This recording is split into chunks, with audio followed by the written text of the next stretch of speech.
Hello, ladies and gentlemen. So I know you've waited patiently for our Unit 9 vocabulary. I received many emails for requests, and I know that, your life is just not the same without the continuity of instruction for my vocabulary units. So you're welcome. Our first word for Unit 9 is auxiliary. As an adjective, auxiliary means giving assistance or support. It could also be a helper or an aid, okay, as a noun. So in some cities, they recruit people who are not professional law enforcement officers because they just don't have enough police. And so they might say, hey, you know what? You work at the pharmacy, but how would you like to be a police officer on the weekends? And we'll pay you, part time. That would be an auxiliary police officer. Some of you have this item in your basement, right? A generator. If there's a lightning storm and your house loses power, an auxiliary form of energy would be a generator that runs on gasoline. Okay, so auxiliary, giving assistance or support, a helper, or an aid. Okay, our next word is candid. And these pictures are, kind of confusing, but there are plenty of third-party travel sites that help you to really understand what a hotel, for example, looks like. So let's say you and your family want to stay at a hotel and you look at the picture to the left and that's on the hotel website and you say, wow, it looks really nice. But if you go to like TripAdvisor or a third-party travel site, you can see pictures that people took of the hotel, not the management, but what real people took. So then you might look at the right side and say, oh, well, it's okay. Looks a little dingy. So the right side photo would be a candid photo. It is frank, it's sincere, it's impartial. So candid means pretty much truthful. Frank means being open, okay, speaking plainly. So if someone was candid with you, they might tell you how they really feel about you. They're not just going to make you feel good and smile. They might say, hey, I have a problem with you. They're being candid.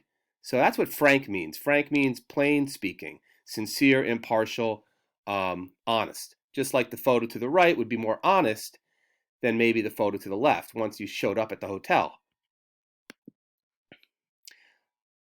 This is kind of a nightmare, so I guess it's good that I went into teaching because I might not have like a Madison Avenue corner office with a big window overlooking like a park or something, but at least I don't have this. So a cubicle is a small room or compartment, and it doesn't have to be a professional work environment like this is, but that's generally the way this word is used today. Generally, it means that there are a lot of people working in small, little geometrical compartments, and they are just working all day. They're not important enough to have their own office, and they kind of almost look like little pieces of a machine sitting there in their dreary little environment. So a cubicle is a small room or compartment, and judging by what this thing looks like, I think it paves the way for our next word, which is drudgery. Drudgery is work that is hard and tiresome. So to the left, some poor guy is breaking rocks with a sledgehammer, and to the right, it looks like someone's bending down with a wheelbarrow, and it just looks like tough work, right? If you're roofing in the middle of July and it's hot and you're sweating and you're up there all day and there's bees biting you or stinging you, that might be drudgery. It also could be, like I said, our cubicle room. These people might not be lifting heavy rocks and smashing things. There might not be 95-degree sun on them, but that looks like drudgery to me. You're just sitting in that office all day doing what God knows. So, cubicle is a small room or compartment, but it reminded me of our next word, which was drudgery, work that is hard and tiresome. So, what we're looking at for our next word, envoy, is the United Nations headquarters in New York City, which is considered international territory. And we're looking at the seats for the General Assembly. And the United Nations was formed after World War II, I think 1945. And the idea is that you have envoys or diplomats or representatives from, I think I want to say 50, 52 countries maybe now. I don't have the exact list, but they're representatives from all over the world, and each one speaks on behalf of their country. And they try to pass laws and try to secure peace and safety for the world. So an envoy is a representative or a messenger of a certain government. So for example, we might have an envoy to the UK. We might have an envoy to Turkey, right? They would be a representative, that speaks, a diplomat who represents the interests of their country. So when you ride an escalator at an airport or, at a mall, obviously you are going up, right? You are going up an acclivity. And that could be what escalate means. I mean, actually, you could say, well, uh, I hit the button on the elevator and I was escalated to the 30th floor of the building. You could use it that way, but typically it means to increase in intensity. So to the left, we have the silhouette of an argument. They're not beating each other up. They're sitting there having a discussion. Maybe it's getting a little tense. But to the left, we have an argument. But to the right, the guy's drop kicking the other guy. So that argument escalated into a fight. Definitely something you do not want to do. But escalate means to elevate or to increase in intensity. So the argument heated up and became physical. Okay, so expedient means two different things. As a noun, it is a means to an end. Okay? It is a means to an end. So, for example, the company was going to invest in this product, but soon a cheaper expedient presented itself, right? A cheaper means to an end, a cheaper solution to their problem. Neither the one nor the other expedient worked in this situation, right? So a means to an end, a solution, that would be the noun. As far as the adjective, it means advantageous or useful. So if something is expedient as an adjective, it means it is useful. Often we'll see an adjective before the word expedient to let you know it's a certain type of expedient. If something, for example, is politically expedient, it may very well be something that advances an individual politically. Does it make it right? Not necessarily. Sometimes things that are expedient are self-serving. They're not fair, but they get the job done. So you might be running for mayor and you're not doing too well. But if you tell lies about your opponent, that might be, an expedient way of getting more votes. But is it legal? Not really. Is it the right ethical thing to do? Probably not. Something could be militarily expedient, right? It was expedient for the army to pass into Germany to operate against France. So expedient means a means to an end. I chose one expedient over the other to get this job done, but it can also be advantageous or useful, sometimes in a self-serving way. It was politically expedient to tell lies about his opponent. Keep this one simple, people. Feign means to pretend. So if you do not want to go to school and you feign a stomach ache, your mom might say, okay, you could stay home, and she leaves and you're playing video games, hanging out. All right? The word fake I put down there, that's not really what I'd like you to put for the definition. It's more of a informal type of word, but feign means to pretend. It could mean to simulate, all right? But that's pretty much that word. I know sometimes when I was in high school or even college, I would feign interest in the subject just so that my professor liked me. You know what I mean? You might have a teacher who you like the teacher, but you don't really like what they're teaching. But you smile and you ask questions. You're feigning interest. You think, hey, maybe I'll get a better grade if I look like I like this. I don't know if that's right or wrong, people, but that's kind of the world. We do that sometimes. Okay, flair is, as a noun, a natural quality, a talent or skill, and a distinctive style. Okay? So we had a vocab word months ago, which was predisposed. And if you remember, that meant that an individual was more inclined towards something. It could be genetic. It could be, you grow up and you're a really fast runner, so you're predisposed to distance running. You might say you have a flair for distance running. The couple in the picture clearly have a flair for dancing. Okay? John demonstrated his flair for organization. It means he has a natural quality. Liz can write with a great amount of flair. That one might have to do with a distinctive style. There was much flair to the dance routine.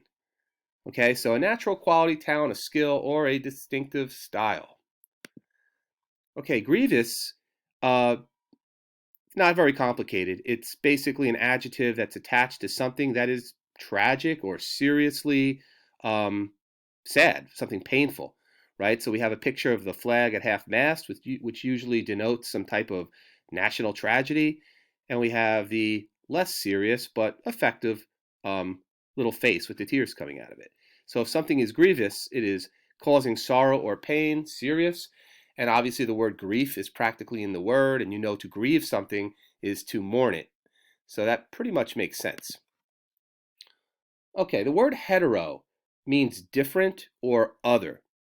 So a heterogeneous group of people might be that group there, right? I can see different genders, different races, different ages. They don't all look the same. So you would say that's a heterogeneous group of people. If everybody in that picture was the same age, maybe the same ethnicity, maybe the same gender, right? You might say they're homogeneous. So homogeneous pretty much means all the same, but heterogeneous means composed of different kinds, diverse. So our classroom, when we used to have a classroom, was a heterogeneous group. Not everyone was the same. And you know what? There's diversity where people might look different and sound different. That's fine. But then there's intellectual diversity where you might very much like be the same age as other people. There might be a lot of people in the room who kind of look the same, but the way you think and the way you see the world might be very different. So heterogeneous doesn't just mean the way you look. It means a different, a diversity of what you have in your mind and what your thoughts are, not just the way you look or your age or your ethnicity or whatever. Okay, to impel means to force or drive forward. I've heard this word a lot. There's another word, people, which is compel, right? John was compelled to do his homework because his dad yelled at him, right? I was compelled to follow my friend into the movie theater. To compel has to do with human beings, right? So when you compel someone to do something, you're forcing or obliging them to do something. But the word impel really just means to force or drive forward. So it's a wider word in terms of what you could apply it to. We have football, and then we have what looks like a rocket that's launching out of the atmosphere. So the engine is impelling the rocket, thrusting it forward, or the football player is going to be impelled to drive forward, right? So impel, to force, to drive forward. Um, the word horde, again, not very complicated. It's a vast number of people. Another word for that would be a throng. You don't hear that one as much, but a throng is a crowd. There's a different version of this word. It's a different word altogether. The word horde, spelled Hoard, that might be like the reality TV show where people don't throw anything away and their houses are kind of revolting, right? When you hoard money or you hoard cereal boxes, when you don't throw things away but you collect them, you amass them, that's Hoard. But this one, horde, is just a big group of people, right? So the horde walked down the street protesting the unfair legal system. People incredulous, disbelieving, skeptical, mistrustful. So we have Bigfoot to the left and a photo alleging the Loch Ness Monster to the right. My attitude towards these pictures is incredulous, right? I don't believe it. So if you're disbelieving, if you're skeptical, if you're not trustful, your attitude would be incredulous. All right? I was incredulous when my friend told me that the alien abducted him. I said, I don't believe you. A monologue is a speech by one actor or a long talk by one person. So we're looking at a stand-up comedian. So what does a stand-up comedian do? They talk to the audience for quite a while. That would be a monologue. In Romeo and Juliet, we call them soliloquies. But if Romeo goes on stage and shares his thoughts, his anxieties, his feelings, his plans with the audience, now we know what's going on. So anything a character needs to communicate that can only be accomplished through speech, that would be a monologue. The character talks about what's going on with them. Prognosis is basically the doctor's forecast of how you're going to turn out. Are you going to make a full recovery? Looks like I spelled situation wrong. That's what I get for rushing. Okay. Oops. But so your prognosis, are you going to make a recovery? Are you going to heal? Are you going to feel better? Or are you going to get sick again? All right. People, do not vape and do not smoke, or you will have a rasping voice, a grating, harsh sound. Scuttle is to walk like a crab.